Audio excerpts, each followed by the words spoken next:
C'est Gugus avec son violon qui fait danser les filles, qui fait danser les filles. C'est Gugus avec son violon qui fait danser les filles et les garçons. Cette chanson, vous la connaissez? Est-ce que vous savez d'où elle vient? D'Allemagne du Nord.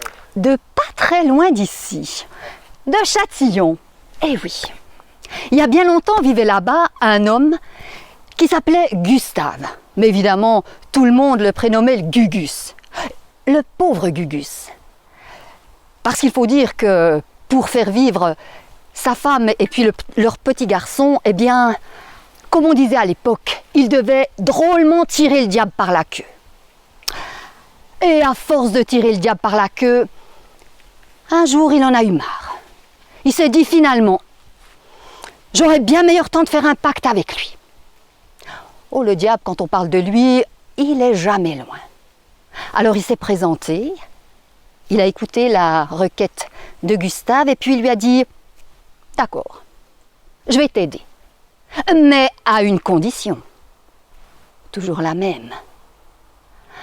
Ton âme quand tu seras mort. » Pauvre Gustave, pas eu le choix, hein. Or il a accepté. Le diable lui a offert un violon magnifique, tout en poirier. Et il lui a même appris à en jouer. Étonnamment, Gustave s'est montré un élève très doué. Rapidement, il a pu jouer une mélodie, et puis une autre. Et les gens, quand ils l'ont entendu, ils se sont dit, mais il faut venir jouer, il faut venir jouer à cette noce, il faut venir jouer à cette fête, etc., etc. Et de fil en aiguille, eh bien, on a fini par se l'arracher, le Gustave.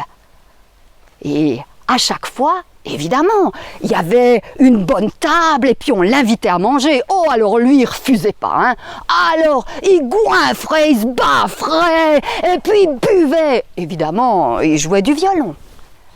Mais cette vie de patachon n'a pas duré bien longtemps. Parce que le diable veillait au grain. Et un soir, justement, que Gustave était là, attablé, soudain, il est tombé d'un coup, paf, raide, mort, d'indigestion. Alors, le diable s'est présenté et il est venu chercher son dû. Il a emporté l'âme du pauvre Gustave. Oh là là, sa veuve, eh ben, qu'est-ce qui lui restait? Juste les yeux pour pleurer. Et puis, le petit François, quasi orphelin, il lui restait que le violon de son papa. Alors il l'a pris, il l'a serré dans ses bras et puis il l'a plus quitté.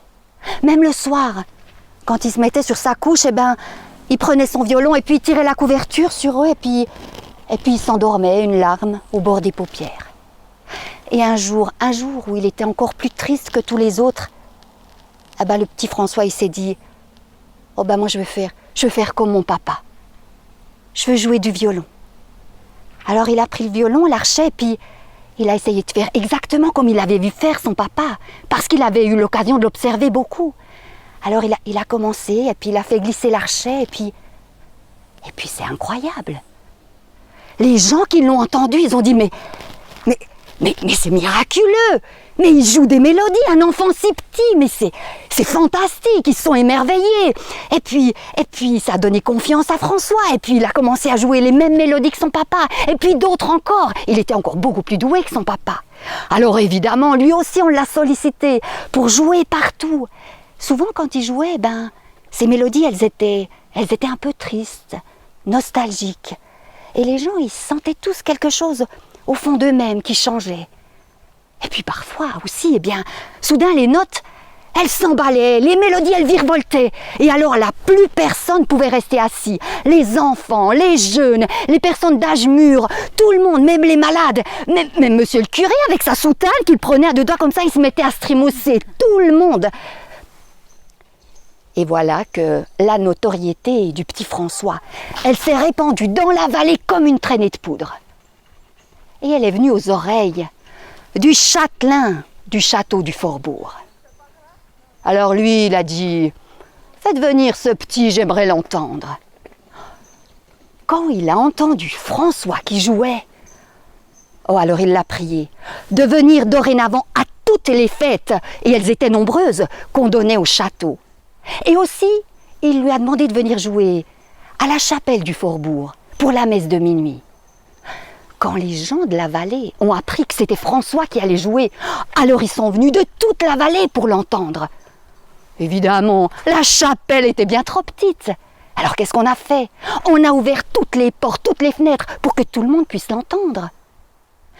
Les gens qui étaient là, certains ils étaient un peu fatigués, à minuit, d'autres étaient venus pour faire un peu comme tout le monde, certains avaient même l'âme un peu batailleuse, querelleuse. Mais tous, quand ils ont entendu François qui jouait, ils ont senti quelque chose qui fondait dans leur cœur. Ils se sont sentis apaisés. Et après la célébration, ils sont repartis chez eux, tous, bras dessus, bras dessous, en chantant. Bon, évidemment, ça n'a pas duré. Mais l'année suivante, eh bien François a rejoué. Et quand les gens ont su ça, alors ils sont revenus encore plus nombreux de toute la vallée, de Glovelier jusqu'au fin fond du Val-Terby. Et là, quand ils ont entendu l'enfant qui jouait, c'était comme s'ils étaient au paradis, un ange qui passait, puis un autre. Et puis ils sont repartis après la célébration, légers, sereins, contents, en paix.